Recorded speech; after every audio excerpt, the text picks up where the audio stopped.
જંબુસરની દેવકુઈ ચોકડી પર concrete mixer પલટી મારતા ટ્રેક્ટર, 2 બાઇક અને 1 ગલ્લાને ચપેટે લેતા એક બાળકીનું મોત જ્યારે 4 લોકોને ઈજા પહોંચી હતી.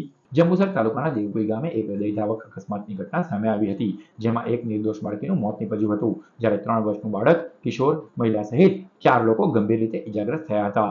દેવકુઈ ચોકડી નજીક એક બેફામ ઝડપે દોડતું કોન્ક્રીટ મિક્સર મશીન અચાનક બેફામ બની ગયું હતું. ડ્રાઈવરે વાહન પરનો કાબુ ગુમાવતા મિક્સર મશીન પલટી મારી ગયું હતું. આ દરમિયાન રસ્તાની બાજુમાં ઉભેલા ટ્રેક્ટર, 2 બાઇક અને એક સેવસળની હાટડીને પણ ચપેટમાં લીધી હતી.